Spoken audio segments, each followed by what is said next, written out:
అందరికీ నమస్కారం. Welcome to Suman TV. నేను మీ రమ్య. అక్టోబర్ మాసంలో 1వ తారీఖు నుంచి 15వ తారీఖు వరకు 12 రాష్ట్రాల వారికి ఎలా ఉండబోతుందో తెలియజేయడానికి ఈరోజు మనతో పాటు ఉన్నారు ప్రముఖ జ్యోతిష్య పండితులు నందిబట్ల శ్రీహరి శర్మ గారు. గురుగారిని అడిగి మరెన్నో విశేషాలు తెలుసుకుందాం. గురుగారు నమస్కారం. వాగర్థావివ సంపృక్తో వాగర్థ ప్రతిపత్తయే జగతః పితరౌ వందే పార్వతీ పరమేశ్వరౌ. సదాశివ సమారంభాం శంకరాచార్య మధ్యమాం అస్మదాచార్య పర్యంతం వందే గురు పరంపరాం. ఆదిత్యాయ చ సోమాయ మంగళాయ బుధాయ చ గురు శుక్ర శనిభ్యశ్చ రాహవే కేతవే నమః.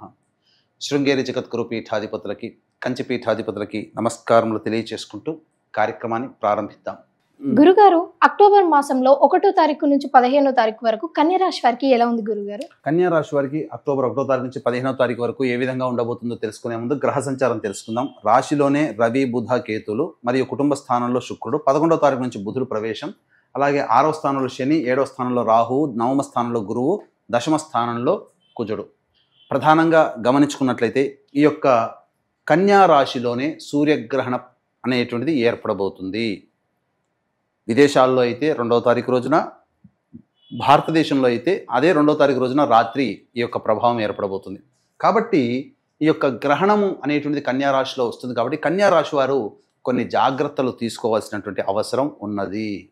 ఎందుకంటే గ్రహణం మనకు కనిపించకపోయినప్పటికీ గ్రహణం ఏర్పడుతున్నటువంటి రాశి కన్యా రాశి కాబట్టి ప్రపంచవ్యాప్తంగా కన్యా రాశిలో ఎవరు ఉన్నా వారికి ఉన్నటువంటి సమస్యల కంటే కొద్దిగా ఎక్కువ సమస్యలు పెరుగుతాయి. అంతే తప్ప భయపడేటువంటి ఇబ్బందిగా ఉండేటువంటి విధంగా ఏమీ ఉండదు.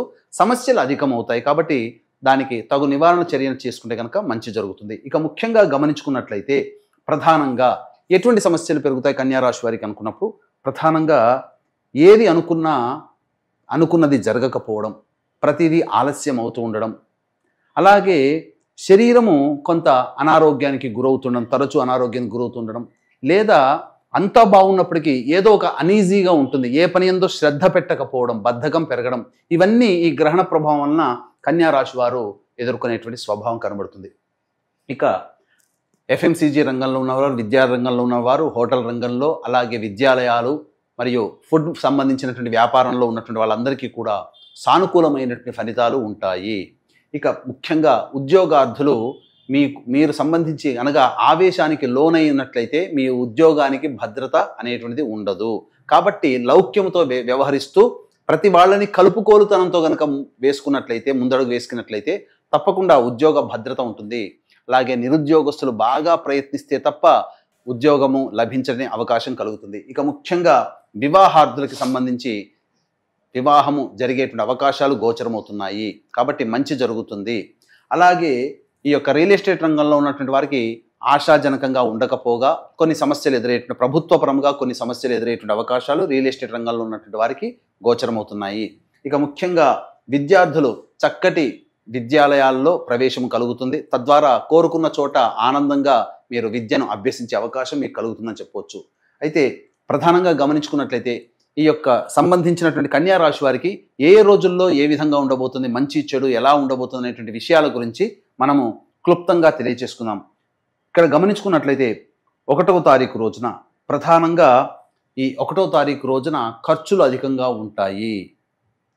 మీరు అనుకున్న దానికంటే ఎక్కువగా ఖర్చులు అయ్యే అవకాశము, మనస్సు ప్రశాంతంగా ఉండదు, జిగ్జాగ్గా ఉంటుంది, ఏదో ఒక భయం, ఆందోళన ఎక్కువగా ఉంటుందని చెప్పవచ్చు.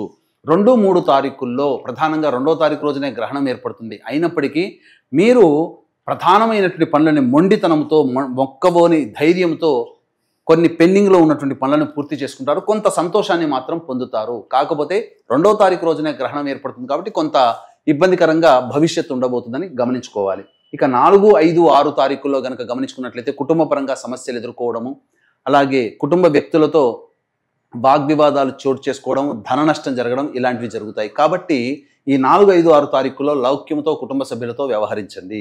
ఇక 7, 8 తారీఖులో కనుక చూసుకున్నట్లయితే మీకు సమీప బంధువుల నుంచి కానీ, సోదరి మండలి నుంచి కానీ, తెలిసిన వాళ్ళ నుంచి కానీ మీ యొక్క ఖర్చుకి తగ్గట్టుగా, అవసరాలకి తగ్గట్టుగా ధనము సమకూరుతుంది. తద్వారా ఆనందంగా ఉంటారు. ఏ విధంగానైనా కానీ మీకు రాని బాకీలు వసూలు అవుతాయి. కొంతవరకు మంచి జరిగే అవకాశాలు 7, 8 తారీఖుల్లో ఉంటుందని చెప్పవచ్చు. ఇక 9, 10, 11 తారీఖుల్లో కనుక గమనించుకున్నట్లయితే గృహోపకరణాల కోసం కావచ్చు, గృహ మరమ్మతులు కావచ్చు, లేకపోతే వాహన మరమ్మతులకి కావచ్చు, వీటికి సంబంధించిన ఖర్చులు పెరిగే అవకాశం ఉంటుంది. అలాగే తల్లిగారి ఆరోగ్యం పట్ల శ్రద్ధ వహించాల్సినటువంటి పరిస్థితి. వాహనాన్ని నడిపేటప్పుడు జాగ్రత్తలు పాటించండి. ముఖ్యంగా ఎంత పని చేసినా సంతోషము సంతృప్తి అనేటువంటిది మీకు కలగదు.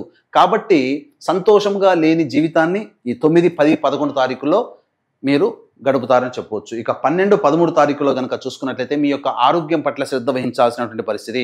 చిన్నపాటి అనారోగ్య సూచనలు కనిపిస్తున్నాయి. అలాగే వృధా కాలయాపన, ఏ పని యందు కూడాను ఆసక్తి లేకపోవడం, బద్ధకం పెరగడం, ప్రతిదీ పోస్ట్పోన్మెంట్ చేసుకునే అవకాశాలు ఎక్కువగా ఉంటాయి. ఏది ఒక సరైన నిర్ణయానికి ఈ 12, 13 తారీఖుల్లో మీరు గమనిస్తారని చెప్పవచ్చు. ఇక 14, 15 తారీఖుల్లో మాత్రం మీకు మానసికమైన ప్రశాంతత తగ్గినప్పటికీ రాని బాకీలు, అవసరానికి ఖర్చులకి తగ్గట్టుగా ధనము రాబడి అవుతుంది. ఏతావాత చెప్పొచ్చేది ఏమిటంటే ప్రధానంగా 1వ తారీఖు, 9, 10, 11 తారీఖుల్లో ఖర్చులు మీకు అధికంగా ఉంటాయి. చెప్పుకోదగినటువంటి రోజులు 7వ తారీఖు, 8వ తారీఖు, 14, 15 తారీఖుల్లో మీకు ధన రాబడి ఆనందంగా ఉంటుంది. అయితే ఎటువంటి వ్యక్తికైనప్పటికీ కూడాను దైవానుగ్రహం చాలా తప్పనిసరి. దైవానుగ్రహం లేకపోతే ఎటువంటి విషయాల్లో కూడాను సాధించుకోలేకపోతారు. కాబట్టి దైవానుగ్రహం అందరికీ అందించాలి. పైగా కన్యా రాశిలోనే సూర్యగ్రహణం వస్తుంది కాబట్టి ఈ యొక్క మేష, వృషభ, మిథున, సింహ, కన్య, తుల, ధనుస్సు, కుంభ, మీన రాశిలో జన్మించినటువంటి వారికి గ్రహణ దోషం ఉంటుంది. కాబట్టి ఈ గ్రహణ దోష నివారణార్థమై ఈ యొక్క 3వ తారీఖు రోజున మా పీఠం ఆధ్వర్యంలో ఈ సూర్యగ్రహణ దోష నివారణ హోమాలు కేవలం 1700-1500 రూపాయలకి చేయించడం జరుగుతుంది. అవకాశం ఉన్న వాళ్ళు కార్యక్రమ తదనంతరం కాంటాక్ట్ చేసి పూర్తి వివరాలు తెలుసుకోవచ్చు. అలాగే అక్టోబర్ 2వ తారీఖు రోజున భాద్రపద అమావాస్య పితృపక్షాల సందర్భంగా ఆ అమావాస్య రోజున తండ్రి వైపు 3 తరాలు, తల్లి వైపు 3 తరాల్లో పిండ ప్రదానాలు, తర్పణాది కార్యక్రమాలు చేయించడం జరుగుతుంది మా పీఠం ఆధ్వర్యంలో.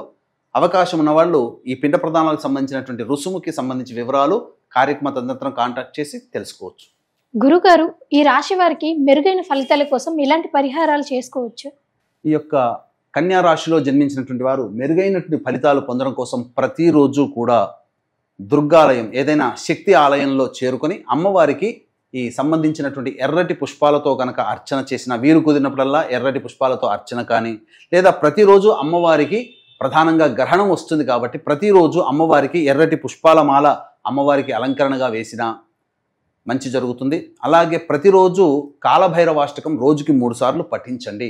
చాలా మటుకు సమస్యలు తగ్గుముఖం పడతాయి. ఇప్పుడు మనం చెప్పుకునేటువంటి ఈ ఫలితాలన్నీ మీకు కన్యా రాశి వారికి గోచార రీత్యా వచ్చేటువంటి ఫలితాలు.